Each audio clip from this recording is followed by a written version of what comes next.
এই তো দেখেন ভোর 5টা থেকে আমি ভিডিওটা শুরু করলাম। এটা হচ্ছে চাঁদ রাত থেকে ঈদের দিন সকাল পর্যন্ত। তার মানে এখন হচ্ছে আজ ঈদের দিন, আর ঈদের দিন সকালবেলা।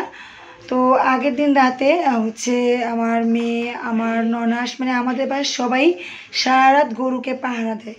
কেন দেয়, কী জন্য দেয় সেটা তো বলবো, আর কেন আজ ঈদের 14 দিন ভিডিও দিচ্ছি সেটাও বলবো। আসসালামু আলাইকুম সবাইকে জানাই ঈদের অনেক অনেক শুভেচ্ছা, ঈদ মোবারক। আপনারা হয়তো কেউ আমার জন্য দোয়া করতেছেন না, বিদায় আজ আমার গলার অবস্থা এইরকম। আর আমি ভিডিও দিব ভয়েস দিব বলতে বলতে ঈদের 4 দিনই ভিডিওটা আপলোড করলাম। ভিডিওটা না দিয়ে আর পারলাম না, যেহেতু গলার অবস্থাটা অনেক বেশি খারাপ, সেই জন্য ভিডিওটা দিতে দেরি হলো। ভাবলাম যাই হোক, যেভাবেই কথা বলি না কেন আমার ভাই বোনদের সাথে একটু শেয়ার করে ফেলি। তো এই তো এটা হচ্ছে আমাদের গরু। তো আমাদের গরু আর ওটা হচ্ছে আমার দেবরের গরু। ঈদের দিন সকালবেলা আজ এখন বাজে ভোর প্রায় 6টা। চাঁদ রাত থেকে আমার বাসার সবাই বাসার নিচে বসেছিল গরু পাহারা দেওয়ার জন্য। যেহেতু আমাদের 2টা গরু আর আমার গরুটা একটু বড়, মানে অ্যাভারেজে 2টা গরু, আমাদের নিচতলা যে গ্যারেজটা আছে ওখানে জায়গা হয় না, তো সেই জন্য সারা রাত বাইরে রেখে সবাই বসে বসে পাহারা দেয়। তো যেহেতু আজ ঈদ, কোরবানি হবে, আর আমাদের গরুটা যেহেতু আমরা আজকে কোরবানি দিব না, সেই জন্য আমার ছেলে, আমার ননাসের ছেলে সবাই মিলে গরুটাকে গোসল করাচ্ছে। এটাকে নিয়ে রাখবো আমার আরেক আপা আছে, আখি আপা, তার বাসায়। যেহেতু এই গরুটাকে কোরবানি দেওয়া হবে না, এখন অন্য গরুর সামনে তো এই গরুটাকে রাখা যাবে না, এটা ঠিক না। কারণ একটা গরুর সামনে আর একটা গরু কোরবানি দেওয়া উচিত না, তাহলে গরুর সমস্যা হয়। যেহেতু এই গরুটা, এখন যে গরুটাকে গোসল করানো হচ্ছে, এটা আমার দেবরের গরু। এই গরুটাকে আমরা ঈদের দিন জবাই দিব, আর ওই গরুটাকে দিব ঈদের পরের দিন। তো আমার ছেলে বলতেছে, আম্মু নামাজের আগে 2টা গরুকে গোসল টোসল করিয়ে নিয়ে আমাদেরটা রেখে আসি। তো সেই জন্যই এই কাজ করা। ঈদের 3 দিন আগে একটা, 2 দিন আগে একটা গরু আনা হয়েছিল। এই 3 রাত 4 রাত ধরে বাসার সবাই জাগনা থেকে থেকে গরুগুলোকে রাতে পাহারা দিয়েছে। তো এই তো এই গরুটাকে এখন নিয়ে যাচ্ছে আমার দেবর, আমার ছেলে, সেই আখি আপাদের বাসায়। আখি আপার বাসায় নিচে অনেকটা জায়গা আছে, ওখানে গরুটাকে আজকে রেখে দেবো ঈদের দিন। আজকে আর গরুটাকে বের করা হবে না, যেহেতু সব গরুগুলো জবাই হবে।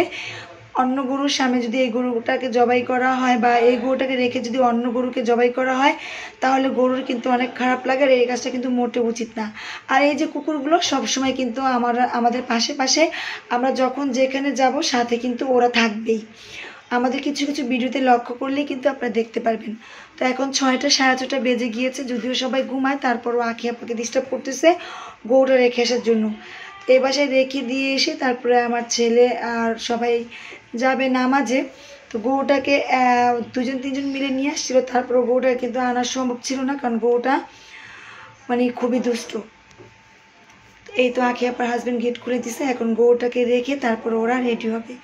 আর আমি ভয়েস দিতে কিন্তু আমার প্রচণ্ড কষ্ট হচ্ছে, যদিও এখন আমি আপনাদের সাথে কথা বলতেছি। আমি প্রচুর পরিমাণ লাল চা, গরম পানি এগুলো খেয়ে খেয়ে একটু গলাটাকে ঠিক করছি। তো এখন ভাবলাম যে না, আমি ভিডিওটা আপলোড করেই ফেলি, যেহেতু ঈদের 3-4 দিন হয়ে গিয়েছে, আমার ভিডিওগুলো করা আছে, আমি ভিডিওগুলো দিতে পারতেছি না। তো এর আগে হয়তো অনেকেই জানেন, বা আমার কাছের আত্মীয়স্বজন যারা আমার ভিডিও দেখেন তারা তো জানেনই। তাছাড়াও আমি অনেক সময় কিন্তু আমার ভিডিওতে আমি বলেছি যে আমার গলা কিন্তু 2টা সার্জারি করা, যেটা হচ্ছে আমার কণ্ঠনালীতেই সিস্ট ছিল আর টনসিল, 2টা মিলে আমি অপারেশন করেছিলাম। তো এখনও আমার একটু বেশি কথা বলা হলে বা অনেক গরমে থাকলে, প্রচুর পরিমাণ ঘামালে আমার গলাটা এরকম বসে যায়, তার সাথে সাথে কিন্তু আমার কথা বলতে অনেক কষ্ট হয়। তো এই জন্য এরকম ভয়ে যে ভিডিওগুলো দেখতেও ভালো লাগবে না, সেই জন্য দিতে চাচ্ছিলাম না। তো যখন দেখলাম যে একটু বলার মতো যাচ্ছে, তো ভাবলাম যে ভিডিওটা শেয়ার করেই ফেলি। তো এই তো এখন এই গরুটাকে রেডি করে তারপরে ওরা যাবে। আর এর মধ্যেই ভাই বোনদের কাছে রিকোয়েস্ট করে যাব, প্লিজ যারা আমার চ্যানেলটি নতুন ভিজিট করতে আসছেন, যদি আমার কোনো ব্লগ ভিডিও আপনাদের ভালো লেগে থাকে, তাহলে আমার চ্যানেলটি সাবস্ক্রাইব করে আমার পাশে থেকে যাবেন এবং পাশে থাকা বেল আইকনটি অন করে যাবেন। আর যারা ফেসবুক পেজ থেকে আমার ভিডিও দেখতেছেন, প্লিজ অনুরোধ রইল আমার পেজটি ফলো দিয়ে যাবেন। তো আমার ছেলে নিচের সবগুলো কাজ করে গরুগুলোকে ঠিকঠাক করে ও এসে গোসল করে ফেলেছে। ও আজকে তাড়াতাড়ি প্রথমেই করেছে, তো যেহেতু ঈদের নামাজে যাবে, তো আমি ওদের জন্য ভাবলাম যে একটু ভিডিওটা শ্যুট করি। এই জিনিসগুলো আমার খুব ভালো লাগে, যখন বাবা ছেলে সবাই মিলে নামাজে যায়।